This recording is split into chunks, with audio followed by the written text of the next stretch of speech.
How many of you suffered from COVID by show of hands, please? How many of you lost somebody near and dear to you due to COVID? A family, friend, relative? Yeah, I'm not alone. There are so many. How many of you felt discomfort to get back to office physically after the long lockdowns? How wonderful it is that we have almost overcome COVID and we are able to meet in physical forums like this today. Yes, it was a difficult phase indeed in the history of humanity. The lockdowns, job losses, business losses, life losses. Ladies and gentlemen, I was no different. I also suffered from COVID. I have lost some of my close friends. On the other hand, those longest ever lockdowns made many of us comfortable, relaxed, and be in comfort zone. According to a survey done by NASCOM and job portal Indeed, it was found that 66% of the IT professionals found it more comfortable continuing from home to work even after the COVID. But ladies and gentlemen, I'm not today here to talk to you about COVID, but I'm here to talk about how important it is to embrace discomfort to grow in our lives. Let me take you back and start from my childhood. I was born in a remote village called Jhoragul in the state of Assam. To the parents who didn't even know how to write ABC, who didn't have any regular source of income. I had an extremely difficult childhood phase. I still have vivid memories of grazing and taking care of hundreds of cows of the village in the cattle field those days. I used to walk for 7-8 kilometers on the muddy roads every day to reach my school. In the rainy seasons, the entire area used to be flooded, repeatedly almost every year. I am so fortunate that my parents worked hard and supported me, and they passed on good values in me. In my village, the menu card for career options looked somewhat like this. Be a primary or middle school teacher, be a sepoy in the paramilitary forces, be a farmer and live life from hand to mouth, or do nothing, be burden to your family and the society. I have a lot of respect for these professions, but my calling was somewhere else. As a young boy, I had two choices. Choice number one, to be comfortable, continuing doing what the majority of the people did, or choose discomfort, face challenges by myself, try and convert the obstacles of my path into my opportunities. I chose discomfort. In fact, I embraced discomfort. When I was 17, I had a funny incident which made a profound impact for the rest of my life. It was a late afternoon. I was reading a book by the bank of the river nearby our village.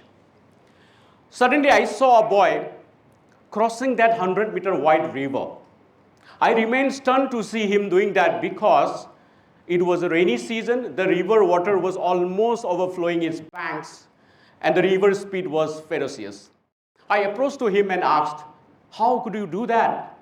He replied saying that, "I was born in an adventurous family. Playing with dangerous things are my habit.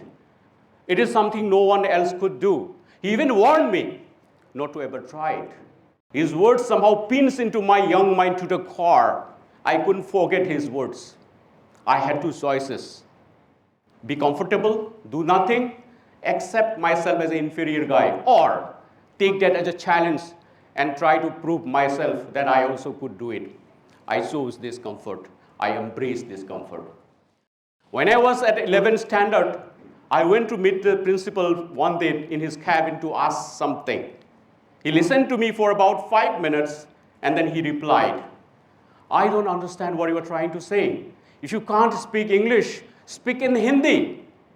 I tried in speaking Hindi as well, but he couldn't understand my Hindi as well.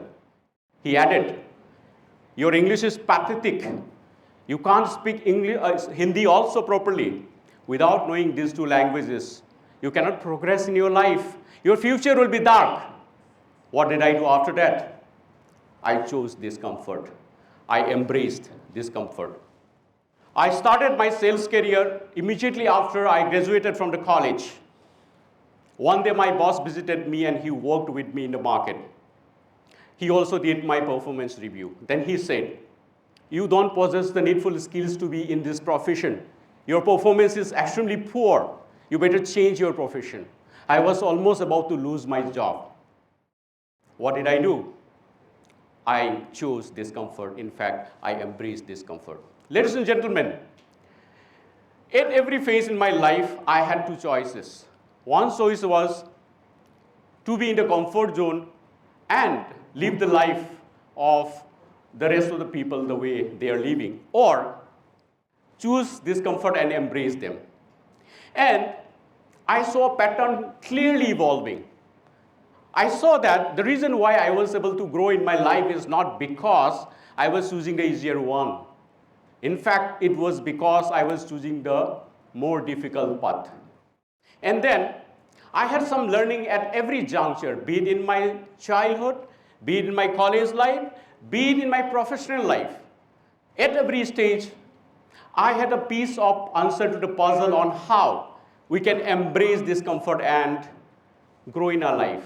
That helped me to realize my true calling, and that inspired me to come up with the complete solution to this puzzle. I call it power punch to the comfort zone. Let me explain it. P for pain, embrace the pain.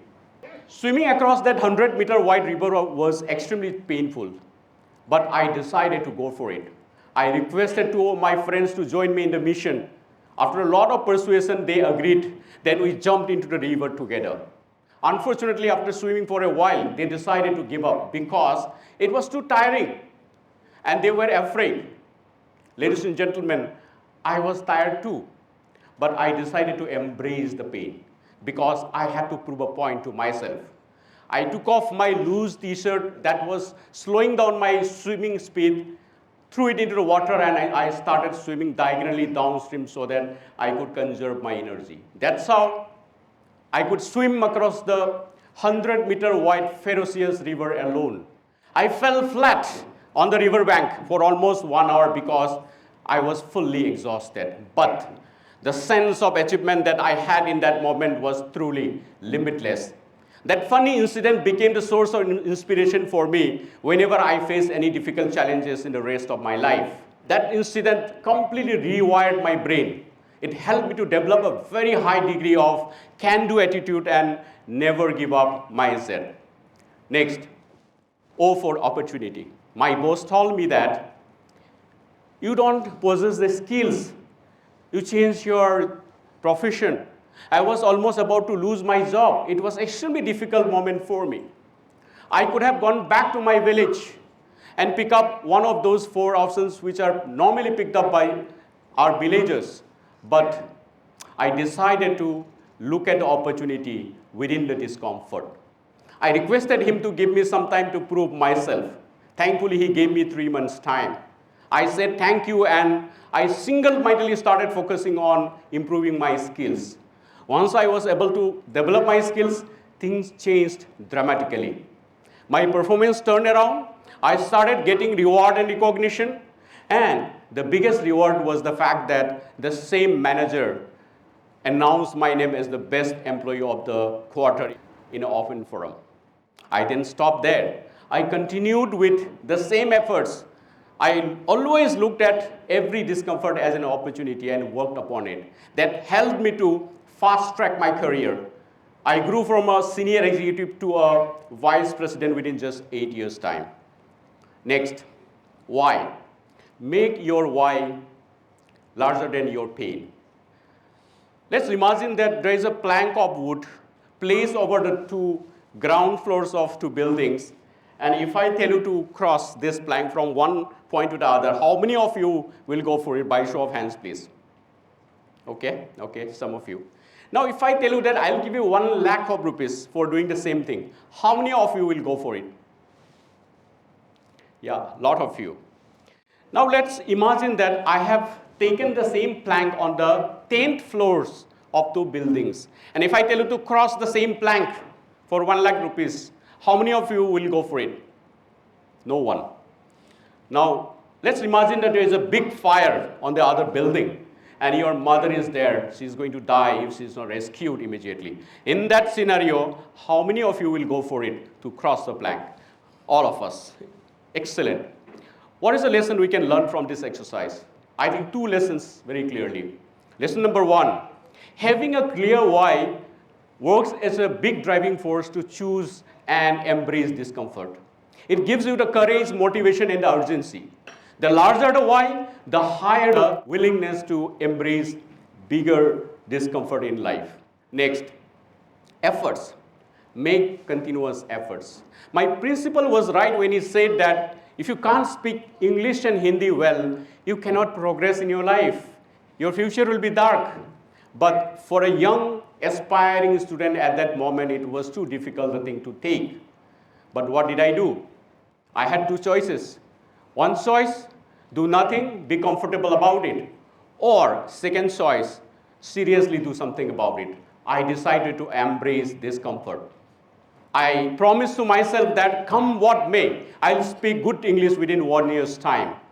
I started practicing on that. I made a lot of efforts. English newspaper reading, speaking to friends in broken languages, or speaking to myself in front of the mirror. Those are the things I did continuously. But you know what? Learning a new language is never easy a task. Even after 3-4 months of continuous efforts, I couldn't see any visible results. I was confused, but I didn't give up. I kept on giving efforts. After continuous efforts of around 10 months, I started feeling confident about my command over English. And I delivered a speech in English in a function wherein the same principal was sitting in front of me as a chief guest, and he was smiling. I don't have words to express how did I feel in that moment. I felt top of the world. And I didn't stop there. I continued with the same efforts of learning other languages. Today I speak more than 7 languages and dialects. It helps me to connect with people and impact lives. Now, R for realization. Realize the cost of comfort you are paying. There is always a price you pay when you continuously avoid discomfort and choose only comfort in your life. It leads to a point which is painful. On the other hand, if you continuously choose discomfort for a long time, you arrive at a place wherein you get some level of success, joy, and happiness. The same success, joy, and happiness is something you sacrifice if you continuously choose comfort and avoid discomfort in your life. Let me explain it. P1 is the point where you are there before making the choice. And P2 is the destination where you arrive after choosing comfort over a period of time. P3 is the point where you arrive after choosing discomfort over a period of time. Always it is filled with some level of success, joy, and happiness. The difference between P3 and P2 is the cost of comfort you pay for your life. In my case, I would have landed up at one of those destinations which are available in the career menu card of my village. But I always chose discomfort and at every phase of my life. That helped me to grow consistently, that enabled me to craft a journey which allows me to live my dreams. I became a vice president in corporate, a career coach, an author, and today, ladies and gentlemen, I'm a TEDx speaker speaking in front of you. I'm impacting lives. The journey has just begun. I'm a strong believer of the fact that one small step towards discomfort, a giant leap for achieving your dreams. Today, I would like you to ask yourselves, ladies and gentlemen, what do you choose for your life? Do you choose comfort or discomfort? The choice is yours indeed.